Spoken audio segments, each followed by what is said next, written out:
Hello everyone, I am Josue Crimz Rojano from the Top Cut, and with me is Tom the Tank Dolezal. More like the steamroller, dude. I swear, dude, it seems like every time you just start off incredibly well at Nationals and you just keep going until somebody eventually stops you if they can. Or you just let them. I don't know what it is. But either way, man, you have a very interesting deck.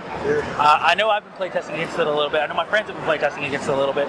Why don't you tell the whole world what you've been steamrolling with? Okay, so this is basically straight up speed Darkrai. There's no tech in here. It's just 100% consistency. Kind of thought of this on last Monday when I went to a tournament where I needed to get my 10th play point. I didn't really have too many cards, so I didn't have the cards for any of the techs. I just played a bunch of consistency cards with Darkrai, and I ended up going undefeated and didn't even give up a prize in the tournament. Hey, let me stop you real quick. Did you say I built this Monday when I went to get my 10th play point? That is correct. That's incredible, Tom. Tom, you're one of a kind. You play very little, and you always perform consistently. I mean, whether it be at Nationals or Worlds, you are constantly at the top tier. What do you credit that to? I mean, this has nothing to do with the deck. I just want to personally ask you, what do you credit your success to? Well, there are a few things. First of all, I credit to all of you, all of the players in the community that helped me out.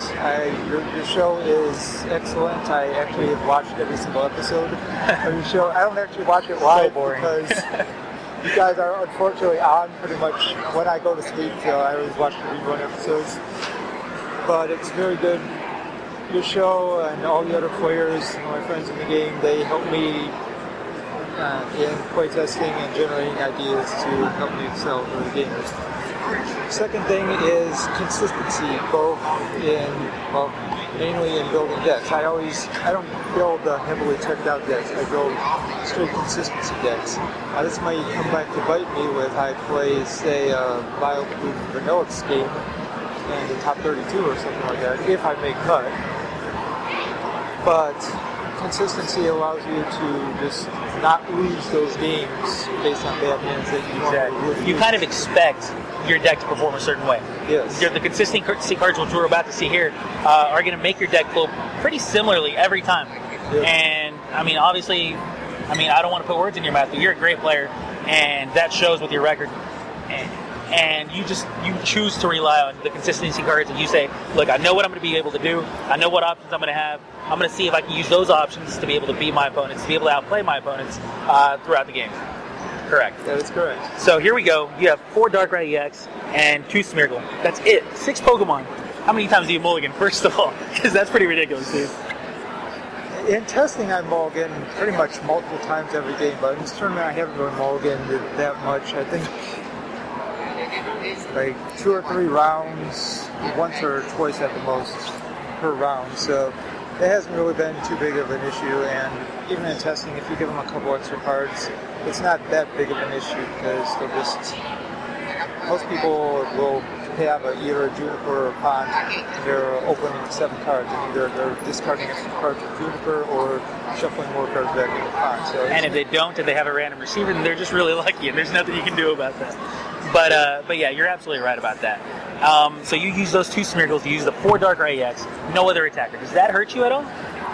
No, Darkrai is, in my opinion, is the best attacker in the game. Night Spear deals 90, and in my deck, most of the time, much more than 90, and 32 bench. And in combination with Darkrai's attack, plus powers, and special darks, I can manipulate damage to do whatever I want, to take KOs whenever I want. For example, I think it was my round 3, my opponent had Terrakion on the bench with 30 and Terrakion active with no down. Both had a fighting and a grass on it, both had Eviolite on it. Now, my response to that was, I'm just going to attack the active with Darkrai, play several plus powers, and I had a special dark or 2 on it. I hit the active for 120. Only 120, you know. Exactly, that's right. Only 120, not to kill it. Yeah. So that's the benchmark to retaliate. Exactly. And hit the benchmark for 10. Next turn, I put a power picture bench 1 and knocked them both out at the same time. So that he wasn't able to retaliate to knock any of my Darkrai attacks. Tactics. That's tactics right there. That's playing the heavy plus powers and heavy special darks along with damage spreading attack allows me to manipulate damage to kill stuff when I want it. And I round 1 game and round 3, and actually a couple other games after that, my opponents were playing quad Terrakion or 2 Terrakion like CMT. And I do not think I've been retaliated once just because of my ability to manipulate damage. Exactly. You have so many manipulation. So many ways to do it. And I was going to get to the trainers, and I was going to talk about, your plus powers, your special darks, your dark claw. No dark claws. What's going on? You choose to play 3 Eviolite, 0 dark claw, an obvious staple for many people in a Darkrai EX deck, especially a deck that only attacks with Darkrai EX. Yeah, reasoning. Dark Claw is an inferior tool in my opinion. Obviously, if you could attach both an Eviolite and a Dark Claw, it'd be good, but you can only attach one. Eviolite is extremely good in the mirror, in all the Terrakion decks where your players don't have a plus power. There have been a few times where a Terrakion is lane crushing for 160 damage. They shamaned it and they just whiffed on plus power, so they lane crush it for 160. And so that's your way to get around the track. Some people choose to play Defender. You chose to not play the Defender. Is that because you chose to just specifically rely on Eviolite and say that's enough? Actually, I had play-tested Defender. You saw me last night. I play-tested 2. And it's an extraordinarily situational card. Exactly. Your opponent has to not have a Terrakion in play. They have to have a fighting energy, a Terrakion in their hand, a plus power, some way to get the second energy onto the Terrakion, whether it be a Shaman or Eel Trick or Celebi or whatever, and not have the second plus power. So if all of that happens and I happen to have a Defender in my hand, it's a good card.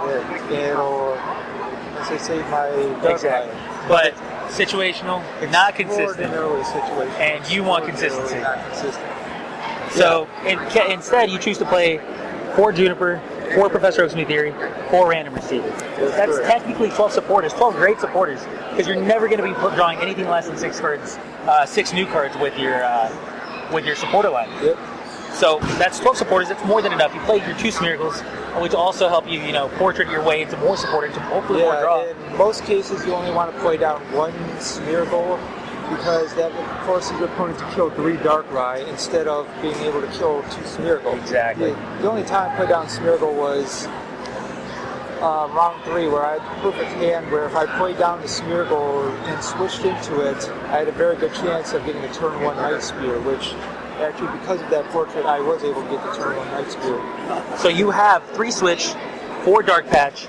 Your 3 switches, clearly you have an ability that lets you retreat for free. Some people would be thinking, dude, that's overkill. But you're thinking, no, that's consistency. That lets me do exactly what I want to do as fast as possible. And that's going to be get a fast turn 1, turn 2, maybe even, turn 3 if I have to settle for that Night Spear and go with that. So you have 3 switch, 4 Dark Patch, 3 Eviolite, which we've already talked about. We've talked about the supporters. We're talking about 4 Catcher, 4 Junkart now. Do you think it's necessary? Yeah, those are all standard. Catcher is probably the best card, one of the best cards in the game, and it's especially good with Darkrai because it allows me to manipulate damage however I want. So pretty much in all my games, I'm always either using Catcher or looking to draw a Catcher. And 4 Junk Arm, that's pretty standard. Most decks play 4. It's a great card to... I play a ton of trainers, so why not get them all back? And obviously, it's a great card with your 10 Darkness Energies, which you want to get in the discard pile. Yeah, exactly. So we're going to get down to the last pair of cards that I want to talk about. We're talking about 4 Ultra Ball, 10 normal Dark Energies. Most people play 9. He chose to play 10. Consistency. Yes. You play 4 Ultra Ball and you play 6 Pokemon. Yes. Why? Well, it comes down to consistency. Ultra Ball has a dual purpose of getting the basic darks into the discard pile, actually finding my Pokemon, because you're going to need more than 1 Darkrai throughout most games, and you usually need to Smeargle turn 1 in order to be able to retreat the Darkrai and portrait to speed yourself up. And I play Ultra Ball over Dual Ball because you're never going to Dual Ball is good if you want to jump around for late game to get stuff, but Ultra Ball is by far better in this version because it allows you to discard useless cards at the beginning of the game, like Basic Dark and other stuff, to get it into the discard pile in order to accelerate yourself. And another often overlooked use for Ultra Ball is to just discard your own supporters to prevent your opponent from portraiting Exactly. your own supporters. If I have a random receiver in my hand, I might Ultra Ball, discard Pond, and get nothing just so that they can portrait for that. I know I had a playtesting game against Drew, and I did that, and he set up Smeargle to portrait, and he's like, Confidently. oh no, now I lose because I did portraiting. You know, and that's exactly the type of tactics that you have to do to be able to get to that 5-0 record without getting extremely lucky. You're going to be using your deck to its full potential. Obviously, it looks very consistent. There's no doubt about that. There's absolutely no question about this. You're at 5-0 right now. You have 4 rounds to go. Then you have the top cut, which obviously you're used to. I mean, this is, you're like just kind of skating through. You're like, all right, wake me up when I actually have to start playing the top 128, I guess. But you've got, what place did you get last year at Nationals? Last year was top 8. Top 8. And then you got your illustrious top 4 Worlds. You're already guaranteed to go to Worlds. Or are you going to grinch anybody? Well, I'm not going to concede to anybody. Good job. Congratulations. That's exactly the right strategy because you want to be the national champion. Yeah, and if I concede to somebody, why not somebody else? I don't want to get into the politics. You know what, though? That trophy's worth everything for you. That's exactly what everybody plays for, and I'd be surprised if anybody deserves it more than you because you've been so consistent. You've always been up there. I mean, you've come so close. Basically, always the bridesmaid, never the bride, etc., etc., etc. Your turn?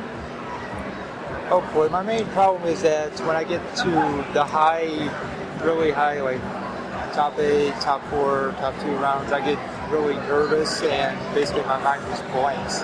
You've been there so many times. I know. I can't figure it out. Like, I can do presentations in front of company executives, presentations for school. I don't get nervous, but in these top 8 game or top 4, like you saw my top 8 game at World, I played terrible. I wouldn't say terrible, but either way, dude, nobody can blame you for getting this. You've had great success. You will continue having great success. That's basically one of the things in Nationals. When people start talking about Nationals, they say, oh, well, Kyle's going to do well.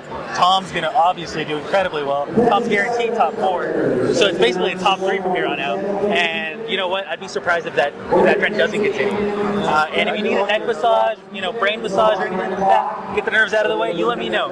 I will be there for you. I'm Josue from the Top Cut, and he's Tom Dolezal. I'm sure you all know him. And if you don't, you're going to know him. He might be our next national champion. Thanks a lot, guys. Thank you for having me.